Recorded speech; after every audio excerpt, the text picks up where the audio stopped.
타임테이크 박수 한번 잠깐 해주실까요? 오늘 본문은 세례 요한이 죽게 된 이야기입니다. 여러분 복음서를 읽어보셨죠? 복음서가 4복음서로 되어 있습니다.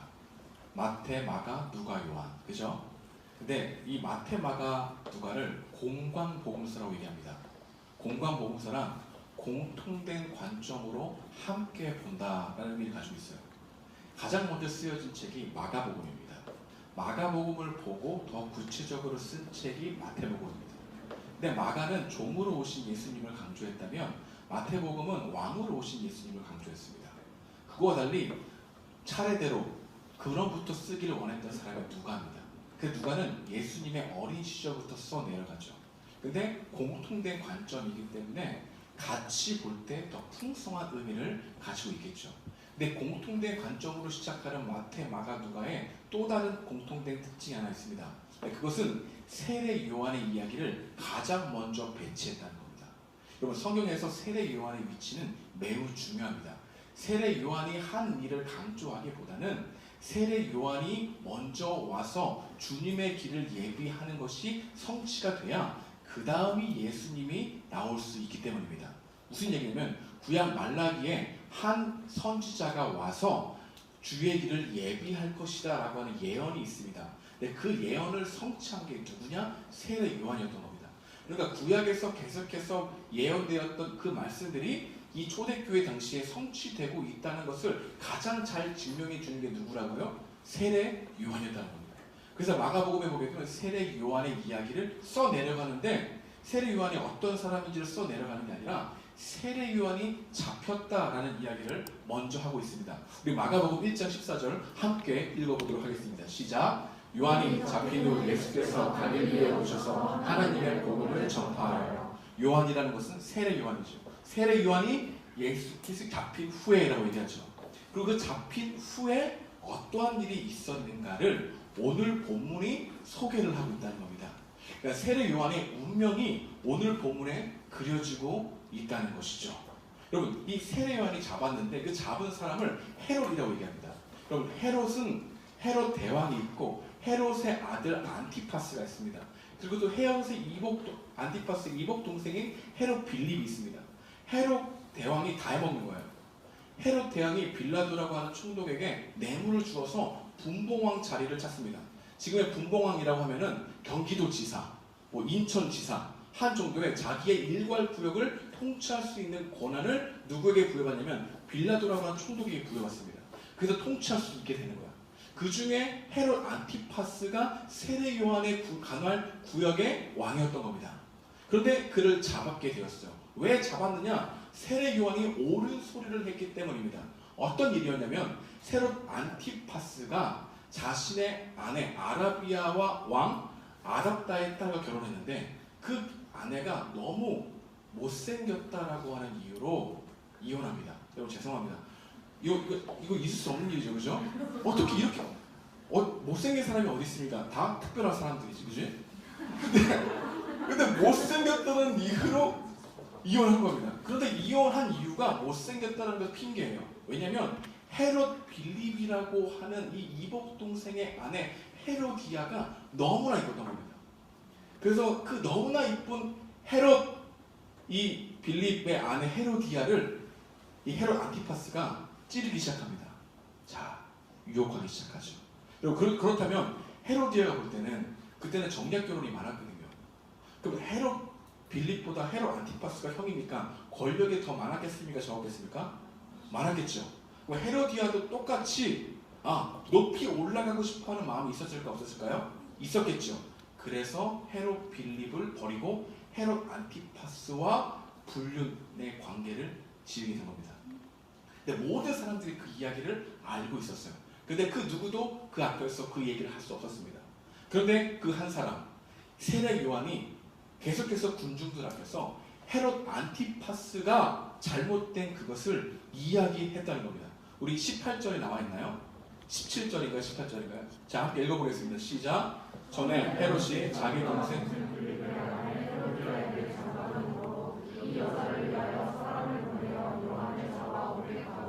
맞습니다. 그 18절에 이렇게 나오는데 이에 요한이 헤로드에게 말하되 동생이 아내를 취한 것이 옳지 않다 하였습니다. 그러니까 그 얘기를 계속한 거죠. 옳지 않다. 근데 그 이야기를 거슬린 거죠. 누가요? 헤롯 안티파스가. 근데 더 거슬린 사람이 있습니다. 누구냐면은 더 수치감을 들게 만든 거죠. 헤롯 이 안티파스에 결혼하게 된 헤로디아가 너무나 원수처럼 세례 요한을 여기게 된 겁니다. 여러분, 우리가 있잖아, 이 권력이라는 게 얼마나 무섭냐면 권력의 악마성은 바로 여기서 드러나는 겁니다. 권력은 자기가 상상하고 있는 것을 현실화시킬 수 있는 능력이죠. 여러분, 권력과 돈이 가지고 있는 것은 내가 상상만 하지 멈추지 않고 그것을 언제나 현실화시킬 수 있기 때문에 헤롯 안티파스는 언제나 헤로디아만 헤로디아를 데리고 올 수 있다라고 하는 생각을 했겠죠. 근데 데리고 있을 때는 헤로디아도 똑같은 마음이 있어야 되겠지.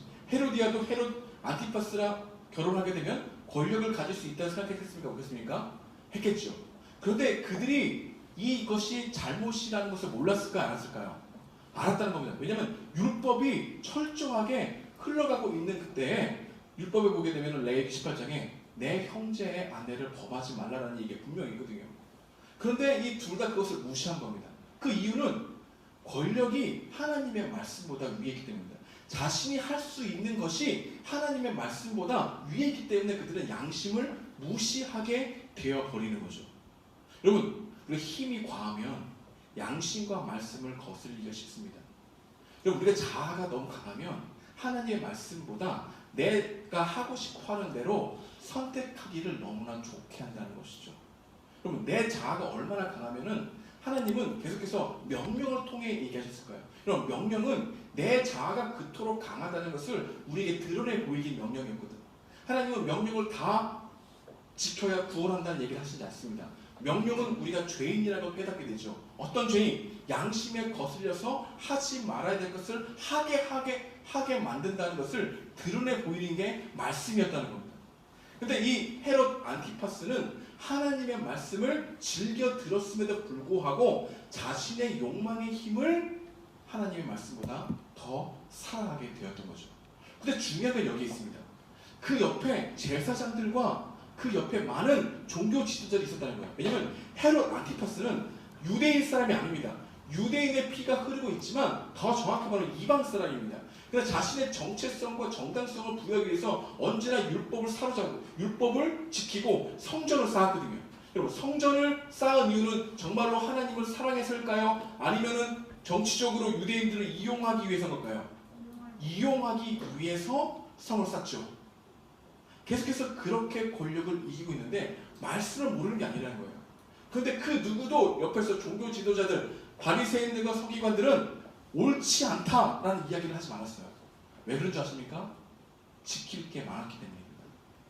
여러분, 생사 여탈권을 가지고 가장 위험을 보이면서 내 신하가 돼야 된다라고 하는 그 소리 앞에 아닙니다! 노라고 말할 수 없었다는 거죠. 여러분, 우리 인간은요, 다수의 흐름 앞에 언제나 소수는 위축되기 마련입니다. 그리고 우리는 다수의 흐름에 양심이 유린될 가능성이 큰 존재들입니다. 근데 언제나 사람들의 눈치를 보죠. 여러분, 이들도 속으로는 아니야! 라고 전략적으로 이용하려고 했을지도 모릅니다. 그런데 전략적으로 이용하다가 어느 순간에 자신과 다른 사람들을 손가락질합니다. 그리고 친헤롯화 하려고 사람들을 이끌게 되는 거죠. 왠지 아십니까? 자신의 양심의 가책을 덜기 위해서 다수의 사람들을 친헤롯화시키는 과정으로 이끌었던 거죠. 그래서 헤롯이 정말 잘못한 것인 거 알면서도 모두가 침묵으로 일관하고 헤롯 안에 친헤롯이 되어버린 이 사건을 두고 세례 요한은 앞에 나가서 외칠 겁니다. 안 됩니다. 안 됩니다. 근데 중요한 것은 이겁니다. 헤롯 안티파스가 이 세례 요한의 이야기를 즐겨 들었다는 겁니다. 우리 20절 말씀 있을까요? 있습니까? 네, 함께 읽어보겠습니다. 시작.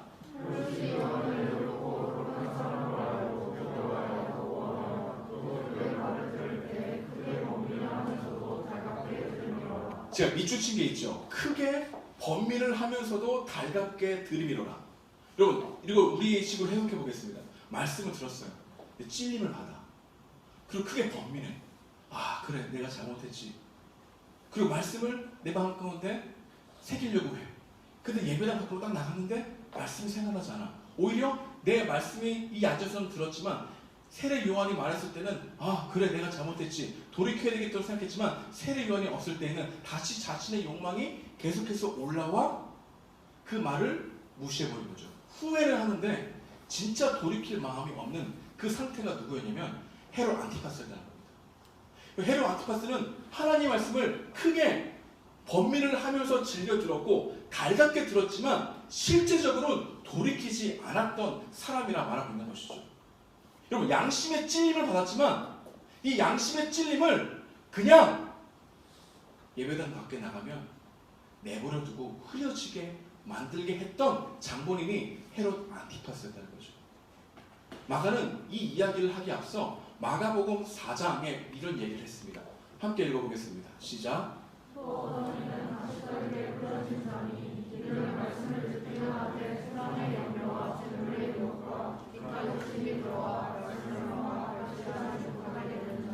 아멘. 왜 4장에 이 얘기를 했을까요? 누구를 어떤 사람을 떠올리면서 했을까요? 헤롯 안티파스였어요. 말씀을 듣되 염려와 욕심에 따라 그 양심이 흐려져 다시 되돌아가 온전히 심겨지지 않는 사람이 헤롯 안티파스였다라고 얘기합니다. 그렇다면 어떻게 이렇게 하나님의 말씀을 즐겨 들으면서도 이 양심이 죽어갈 수 있었을까요? 오늘 성경은 우리에게 세 가지, 한 사람이 양심이 죽어가는 과정을 이해하면서 세 가지 조심해야 될 것을 우리에게 말해주고 있습니다. 그 첫 번째, 왜 헤롯 안티파스는 하나님의 말씀의 아니라고 알면서도 그 말씀을 믿지 못하고 거부했을까? 그 이유는 성적인 욕심을 너무나 원했기 때문입니다. 다시 말하면 성적인 욕심이 하나님의 말씀보다 더 중요하게 생각했기 때문입니다. 성적인 욕심이 하나님의 말씀을 이겨버렸기 때문입니다. 하나님의 말씀보다 성적인 욕심이 더 좋았거든요. 여러분 죄를 사랑하면 사랑할수록 하나님의 말씀과 양심을 거부하는 힘이 커지게 되는 거죠. 여러분 성욕은 좋은 겁니까 나쁜 겁니까? 성욕은 좋은 겁니까 나쁜 겁니까? 성욕은 우리 가운데 있는 본성입니까 본성 아닙니까? 본성이죠. 여러분 근데 성욕이 욕심이 되기 시작하면 재앙이 되어버리는 겁니다. 언제나 하나님이 적당히 주신 것은 은총인데 지나치게 돼버리는 것은 재앙이 되죠. 여러분 비가 적당히 내리는 건 은총입니까 은총이 아닙니까? 은총이죠. 이른 비와 늦은 비를 내려치는 건 하나님의 은혜 아닙니까? 은혜입니까? 은혜죠. 근데 비가 억수로 많이 쏟아지는 것은 은혜입니까? 아니면 재앙입니까? 재앙이죠. 여러분 성욕은 누구에게 있는 보편적인 특성입니다. 그런데 이 성욕을 지나치게 욕심이 자라기 시작하면 욕심이 죄를 낳고 죄가 장성한 즉 무엇을 낳는다고 얘기했죠? 사망. 어떤 사망일까요? 우리의 생명의 사망이기도 하지만 양심이 사망해버린다는 겁니다. 성적인 욕심이 하나님의 말씀을 이길 수 없었기 때문에 그 말씀을 달갑게 들어도 하나님의 말씀보다 성적인 욕심을 따라간 거죠. 여러분 이런 얘기 죄송한데 우리는 지금 우리 한국을 보게 돼도 인터넷이 너무 발달되어 있죠. 네, 우리에서도 이게 음란물과 연계되어 있는 사람들이 많을 줄 압니다. 음란물 안 본 사람이 없을 것 같아요. 없을 수 있죠. 네, 없을 수 있는데 그 유혹이 너무 심각하죠, 그죠? 네. 근데 이 음란물을 보는 내 자신의 한심스러워하지 말고 내 자신이 지나치게 욕심에 끌려 사는 존재라는 사실을 분명히 인지하는 것에부터 회복이 시작될 수 있다는 겁니다. 여러분 성적인 욕심을 무엇을 풀까요? 음란물이라는 하는 것을 포겠죠. 여러분 제 이런 부분들을 다 보는 사람도 있겠죠, 그죠? 안 볼 노출이 많이 되어 있죠, 그죠? 그런데 불구하고 그걸 끊을 수 없다면 그걸 보고도 우리가 계속해서 양심의 가책을 느끼는데도 그 기쁨이 너무 즐거워서 그리고 끝에는 후회가 되지만 다시 하나님께 나아가려고 하는 종교심은 많아지는데 또 말씀을 듣고 죄책감이 들어서 안 하려고 하는데 또 그 기쁨이 너무 좋아서 다시 클릭을 하다가 또 두려움에 쌓이는 우리들의 인생이 바로 죄의 종로를 타고 있는 인생이라 말하고 있는 겁니다. 욕심이 끌리게 되면 하나님의 말씀과 양심의 가책이 흐려지게 된다라고 말하는 거죠. 그래서 헤롯 안티파스는 하나님 말씀을 달갑게 들어도 그 말씀을 그대로 마음 가운데 새기지 못했던 것이죠. 두 번째로, 왜 이렇게 하나님 말씀을 달갑게 들어도 왜 양심이 흐려졌을까요? 그 이유는 자기 과시와 허영심이 너무 컸기 때문입니다. 헤로디아의 딸이 나옵니다. 그 이름이 나오지 않지만 살로메라는 여인이 나오는데 이 여인이 댄스를 합니다. 근데 이 댄스가 죄송합니다. 나 원래 여기 내가 설교 몰았어요. 벨리 댄스인데 근데 벨리를 할 수 없잖아요. 벨리라는 얘기할 수 없어가지고 내가 했는데 어쨌든 춤을 추는 거야. 근데 그 춤이 너무나 황홀하기 때문에 아름다웠던 겁니다. 근데 이 아름다움이 뭐냐고 보면 성적인 욕구를 충족시켰다는 겁니다. 그런데 그것을 통해서 갑자기 자기 말도 허영심이 생겨서 뭐라고 얘기했냐면은 내 땅에 반이라도 다 주겠다. 이 이야기를 한 겁니다. 과시를 한 겁니다. 근데 아까 말했지만 이 헤롯 안티파스는 분봉왕이지만 누구보다 힘이 약합니까? 빌라도라고 하는 총독보다 힘이 약하죠. 땅을 나눌 수 있는 권한은 오직 로마의 총독에게 있습니다. 근데 땅을 나눌 수 있다고 하는 것은 허풍일까요? 허풍이 아닐까요? 허풍이죠. 무엇을 얘기하는 겁니까? 허영심이고 자기 과시를 해버린 거예요. 이 자기 과시가 양심의 가책을 계속해서 느끼는데도 불구하고 그 과시하는 힘이 훨씬 크니까, 허영심이 훨씬 크니까 마음을 돌이키지 않았던 사람이 헤롯 안티파스였다는 겁니다. 그리고 마지막 세 번째로 또 중요한 게 있는데요. 왜 헤롯 안티파스는 하나님 말씀을 달갑게 봤음에도 불구하고 그 말씀을 마음 가운데 새기지 못했을까요? 그 이유는 자신의 한 말을 누가 다 들었습니까? 사람들이 다 들었죠. 하나님을 바라보기보다 사람의 눈치를 더 보기 때문입니다. 왜 우리가 양심을 돌이키지 못하냐면 이것이 사람들에게 알려졌을 때 그 사람들이 나를 떠날까봐 우리는 죄에서 돌이키지 못하는 거거든요. 여러분, 어떤 일을 잘못했을 때 그것을 솔직하게 말할 수 있는 이유는 내가 사람들에게 이야기하더라도 그 비난을 받겠다라고 하는 마음이 없으면 얘기를 할 수 있을까요? 없을까요? 없다는 겁니다. 그래서 우리는 양심을 계속해서 숨겨요. 그러니까 가책을 느끼지만 숨겨. 그리고 막 돌아서지도 않지만 그 마음을 포기를 하지 못해. 왜냐? 종로로 된 거거든, 사람들에게. 저 사람이 나를 어떻게 생각할까? 우리 이것에 다 노예거든. 저 사람이 나를 어떻게 생각할까? 이것 때문에 우리 돌이키지 못하거든. 저 사람이 나를 어떻게 생각할까? 이것 때문에 하나님에 대한 열심도 나가지 못하거든. 내가 이렇게 열심히 주님을 따라가려고 하면 너 왜 그래? 사람들이 나를 어떻게 생각할까? 이것 때문에 우리는 다 죄의 사슬에 묶여있게 되는 거거든. 누가 그랬다고요? 헤롯 안티파스였다. 우리 다시 한번 마가복음 4장인데요. 한번 읽어보겠습니다. 시작. 또 어떤 이는 자기들에게 뿌려진 자니 이들은 말씀을 듣기는 하되 세상의 염려와 재물의 유혹과 기타 욕심이 들어와 말씀을 막아 결실하지 못하게 되는 자요. 이게 여러분이 될 수 있다는 겁니다. 여러분, 헤롯 안티파스를 문자적으로 바라보게 되면 그냥 말씀에 불과하지만 헤롯 안티파스의 행동이 나에게도 있다고 생각하면 이 말씀은 여러분들에게 하시는 말씀으로 들려질 수 있다는 것이죠.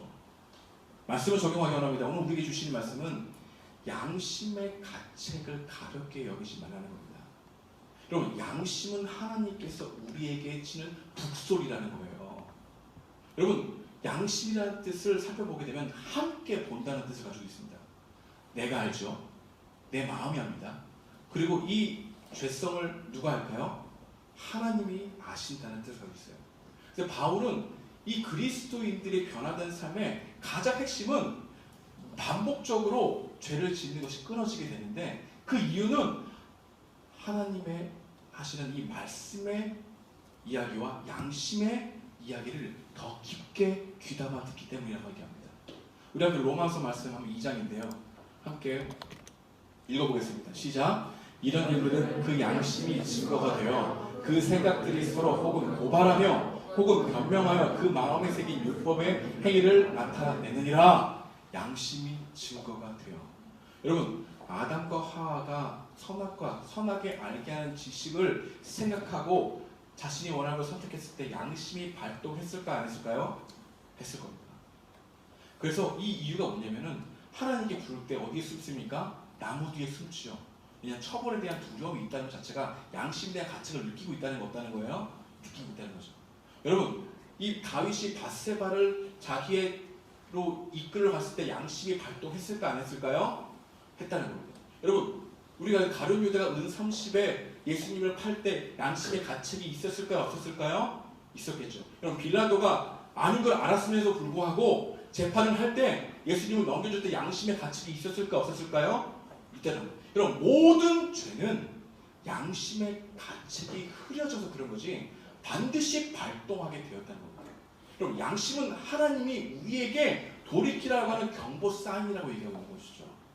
그런데 인간은 하나님의 말씀을, 이 양심의 가책을 너무 쉽게 생각해 버린다는 겁니다. 여러분, 너무 쉽게 양심의 가책을 흐려지게 하는 것 자체가 내가 얼마나 큰 죄성을 가진 존재인지를 드러내 보이는 거죠. 어저께 저녁에 바람이 많이 불었어요. 근데 제 아내를 코로나 때문에 제가 사람을 또 많이 만나니까 제가 피신을 시켰습니다. 장모님이 계신 대전으로. 그래가지고 장모님을 데리고 갔어요. 저는 금요일부터 아내를 못 봤어요. 못 보고 있었는데 집에 집안일을 많이 해야 되잖아요. 그죠? 가장 먼저 눈에 보이는 게 쓰레기통이더라고. 근데 쓰레기통을 갖다 버리고 다시 올라왔는데 또 왜 이렇게 플라스틱이 많은 거야? 근데 플라스틱을 가지고 내려갔는데 내가 반바지를 입고 나왔어요. 아, 실수해서 바람이 어떻게 많이 불었거든. 그래서 저녁에 반바지 입고 나갔는데 우리 집 앞에 그 나머지는 어떻게 되냐면 그물로 돼 있어. 그물에 다 그물을 열어서 거기다가 플라스틱을 다 넣어야 되는 거야. 근데 옆에 보니까 사람들이 그물에 넣기가 귀찮잖아, 그치? 그래서 플라스틱을 같이 모아서 따로 놓는 거야. 아, 그래서 나도 따로 넣고 빨리 가야 돼. 왜냐면 이게 그물로 된 것을 펴서 하나하나 넣는 시간에 얼마나 죽겠습니까? 감기 걸릴 거야. 난 피곤해. 난 일을 안 해도 된다는 정당성을 부여하면서 그것도 있었어요. 그리고 놓고 올라가는데 양심이 내 마음에 계속 마음에 힘든 거예요. 근데 내가 벌써 어디까지 올라왔냐면 집에까지 왔어. 그리고 띡띡띡띡 그리고 공사기 아니죠. 띡띡띡띡 눌렀어. 그리고 집에 들어갔어. 앉아있었어. 텔레비전을 보고 있었어. 근데 이제 바로 먹어야지. 근데 계속 내 마음에 또 내일 설교하잖아. 또 양심이라며. 내 스스로가 내 안에 말하는 거야. 누가 말했을까요? 내 안에 하나님이 신겨놓은 양심이 말하는 거죠. 그래서 반바지를 안 입고 수면 바지를 입고 나왔어요. 수면 나고 이거를 다 했어. 근데 손에 라면을 먹었는데 국물을 다 끝까지 안 한 거야. 내가 가장 싫어하는 게 음식물 쓰레기 버리는 거거든요. 근데 음식물 쓰레기 버리는 것은 별로 중요한 게 아니라 그 악취가 중요한 게 내 양심도 악취가 나는 존재잖아, 그지? 근데 그걸 딱 빨리 올라왔어. 씻고 했어. 그때서 내 마음이 안심이 되는 거야. 그 내가 하나님의 말씀을 전하는 내가 하나님의 말씀을 가장 잘 어길 수 있는 자기 모순의 존재이라는 걸 깨닫게 돼요. 여러분, 양심은 하나님이 우리에게 말씀하시는 소리라는 거예요. 이 메시지가 되는 은혜가 있길 소망합니다. 여러분, 지금 우리가 양심의 소리를 안 듣는데 일상적으로 작은 일을 굉장히 생각하지만 이 작은 일들을 점점 무시하다 보면 너무나 큰 대형적인 사고가 일어나기 마련이라는 겁니다. 여러분, 우리 가운데 여러분에게 말씀을 듣되 염려와 자신의 욕심과 여러 가지 때문에 하나님 말씀이 마음에 심겨지지 않는 것은 헤롯 안티파스예요. 우리 성경 볼 때 헤롯 안티파스를 욕하지만 헤롯 안티파스가 누구라고 얘기합니까? 바로 너라고 얘기하는 겁니다. 주의 말씀을 가볍게 여기지 않고 주의 말씀을 내 마음 가운데 새길 수 있는 은혜를 소망합니다. 우리 이사야서 말씀 함께 읽고 마치도록 할게요. 함께 읽어보겠습니다. 시작. 악을 선하다 하며 선을 악하다 하며 흑암으로 광명을 세우며 광명으로 흑암을 세우며 쓴 것으로 단 것을 세우며 단 것으로 쓴 것을 삼는 자들은 다 있으십시오. 여러분, 우리는 어떤 존재냐면요, 여러분, 우리는요 나의 이로움이 아니면 언제나 옳고 그름도 생각하기 싫어하는 존재고요, 나의 유익이 안 되는 것은 정말 진실이더라도 그 진실을 거부하려고 하는 약한 존재라는 겁니다. 근데 아닌 걸 아니라고 얘기할 수 있는 이 신앙적 고백이 우리가 함께 해야 될 가치라는 겁니다. 여러분, 우리가 함께 추구해야 될 가치는 하나님이 기뻐하시는 말씀에 예하고 하나님이 싫어하시는 것에 노라고 할 수 있는 고백입니다. 주는 그리스도시요 살아계신 하나님의 아들이십니다는 이 고백을 지금의 신앙적 형태로 재구성해 보자면은 아닌 걸 아니라고 이야기하는 것이 예수님을 주님으로 모시는 자리라 고백할 수 있다는 겁니다. 이 은혜가 다른 사람들을 판단하는 것이 아니라 여러분에게 계속해서 말씀하시는 하나님의 음성에 갈등하면서 묵상하면서 끙끙대면서라도 그 말씀을 따라가는 주님의 주시는 은혜로 살아가는 여러분과 제가 되게 주님의 이름으로 축복드립니다. 기도하겠습니다.